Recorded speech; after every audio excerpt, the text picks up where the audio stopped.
অনেকদিন ধরে 2018-2019 লা লিগার টেবিলের শীর্ষে আছেন বার্সেলোনা। দুর্দান্ত ধারাবাহিকতায় স্প্যানিশ লিগের শিরোপার দৌড়টা একেবারে একপেশে করে ফেলেছেন আর্নাস্তো ভালভার্দের দল। দারুণ ফর্ম ধরে রেখে এস্তাদিও মেন্ডি জোড়ায় আলভাসকে 2-0 গোলে হারিয়ে স্প্যানিশ লিগে শ্রেষ্ঠত্ব অক্ষুণ্ণ রাখার দ্বারপ্রান্তে পৌঁছে গেল কাতালানরা। বৃহস্পতিবার অ্যাটলেটিকো মাদ্রিদ ভ্যালেন্সিয়ার বিপক্ষে জিততে না পারলে এই সপ্তাহে নিশ্চিত হবে বার্সার 26তম লিগ শিরোপা। স্পেনে গত দশকে বার্সার একগুচ্ছ দাপট থাকলেও ইউরোপে তেমনটা নেই। এবার অবশ্য শেষ 4-এ পৌঁছে গেছে তারা। 5 বছর পর চ্যাম্পিয়ন্স লিগ ঘরে তোলার মূল দাবিদার তারাই। লা লিগার নিকটতম চিরপ্রতিদ্বন্দ্বী অ্যাটলেটিকো মাদ্রিদের চেয়ে 9 পয়েন্ট এগিয়ে তার দল। সপ্তাহখানেক বাদে লিভারপুলের বিপক্ষে চ্যাম্পিয়ন্স লিগ সেমিফাইনালের মহা গুরুত্বপূর্ণ পর্ব। সেই জন্য অধিনায়ক লিওনেল মেসিকে বিশ্রামে রেখেছিলেন ভালভার্দে।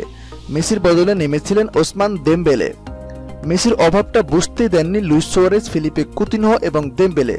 প্রথম 6 মিনিটে অন্তত 2 গোলের লিড নিতে পারতেন বার্সেলোনা, কিন্তু আলাভেসের গোলরক্ষক ফার্নান্ডো পেচোকো ফিরিয়ে দিয়েছেন সুয়ারেজ, সার্জিও রবার্তোকে।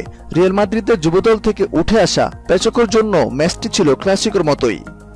2 গোলের লিড নিয়েও সন্তুষ্ট থাকতে পারেনি ভালভার্দে, নামিয়ে দেন মেসিকে। মেসি মিনিট 4 মাথায় গোল পেতে পারতেন, কিন্তু এবারও বাধা হয়ে দাঁড়ান পাচেকো। দল হারলেও গোলবারের নিচে সামর্থ্যের জাগান দিয়েছিলেন ঠিকই। ম্যাচের বাকি সময় শত চেষ্টা করে গোল পরিশোধ করতে পারেনি আলভেস। কিছুটা গা ছাড়া দেওয়া খেলা বার্সা আর লিড বাড়াতে পারেনি। স্প্যানিশ লিগ শিরোপা নিশ্চিত বলে চলে, দল চলে গেছেন কোপা দেল রে ফাইনালেও। লিভারপুল বাধা টপকাতে পারলে বার্সা চলে যাবে চ্যাম্পিয়ন্স লিগের ফাইনালেও। দারুণ সব অর্জনের পরেও পুরো মৌসুম জুড়ে কম সমালোচনা সইতে হয়নি ভালভার্দেকে।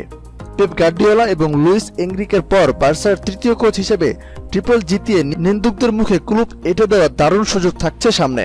ট্রিপলের ট্রিপল পূরণ করার এমন সুযোগ হয়তো হাতছাড়া করতে চাইবে না ভালভার্দে বা বার্সার কেউই। খেলা জগতের সব ইম্পর্টেন্ট খবরগুলো পেতে আমাদের চ্যানেলটি সাবস্ক্রাইব করে পাশে থাকা বেল আইকনটি বাজিয়ে দিন। ধন্যবাদ।